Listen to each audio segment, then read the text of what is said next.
Well, we're joined now from Rio de Janeiro by the American columnist and lawyer Glenn Greenwald, who was central to the publication of Edward Snowden's revelations in the Guardian newspaper. And that newspaper tonight, Glenn Greenwald, in its editorial, indeed published this morning, was saying, look, the best thing is for him to go back to America, face the music, and deal with it there. What's your advice?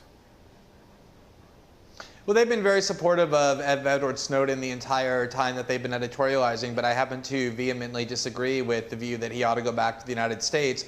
The premise of that view is that the United States justice system is one that's fair, legitimate, and valid when it comes to whistleblowers, and it's proven itself to be anything but. The UN formally found that they had abused and subjected to inhuman and cruel treatment Bradley Manning. The Obama administration has persecuted whistleblowers, and so I think he has every right to seek asylum.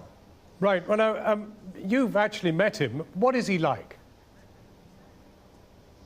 He's much, much different than many of the news reports are depicting, including, to be quite frank, the one that I just listened to before we began speaking. He's somebody who has given a great deal of thought to the choice that he was making. He has planned and plotted out every single step of the way that he has taken. He knew that it would be very difficult once his identity was revealed to be able to stay out of the grasp of the United States, and yet he chose to embark on this path because he really genuinely felt that his political convictions and conscience compelled him to do so. Did you feel that you, and indeed the newspaper that you were essentially supplying it to, had a duty to try and protect him? What was your plan for him? I mean, you know, should the authorities start running after him? Well, sure. I mean, we have, as journalists, a duty to protect all of our sources. But there's only so much that we can do. From the very first moment that I began speaking with him, he was very emphatic about the fact that once these disclosures began, he wanted to announce his identity to the world because he felt an obligation to take responsibility for what he had done and to explain himself to his fellow citizens, to people around the world, about why it is that he chose to do what he had done.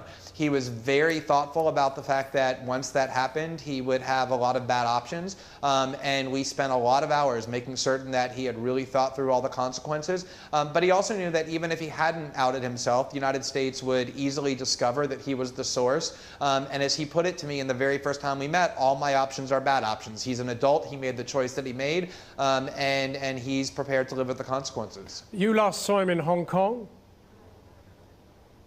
Correct. I last spoke with him, and I last saw him when I was in Hong Kong. I last spoke with him the day that he left Hong Kong. And I mean, did you try to restrain him? Did you think it was a good idea to go to Russia? Or, I mean, what was going through your head? Did you realize that he was going to do a runner? I didn't know that he had planned to leave Hong Kong that day. I'm not his lawyer, and so I wasn't consulting with him about his asylum plans or about his travel plans. But I certainly knew that he was constantly evaluating his options because he believes, as I believe, that the U.S. justice system is inherently corrupted when it comes to dealing with people who shine a light on political officials.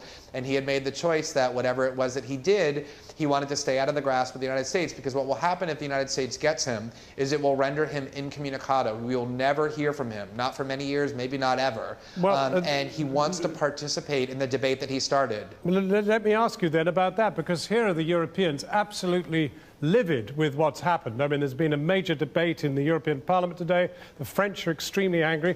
And yet the extraordinary thing is that the information that has rendered them so angry is surely one that comes from somebody that they perhaps now have an obligation to protect. Well, I think it's very strange. I think there's a big difference between governments and populations, as usual. I think the population of most EU states is genuinely very angry because it isn't just their government, but their own communications that are being intercepted and rediverted to the United States en masse indiscriminately. But I think the governments are playing a little bit of a game because they're pretending that they're angry at these revelations in order to placate their population, and yet at the same time they seem to be treating as an enemy the very individual who enabled the world to know that the United States was doing these things. I mean, to watch France, on the one hand, feign righteous indignation, and then on the other hand, engage in the extraordinary lawless step of denying airspace rights to the Bolivian president in order to prevent Mr. Snowden from seeking asylum, I think reveals the true nature of these governments. Glenn Greenwald, thank you very much indeed for joining us from Rio.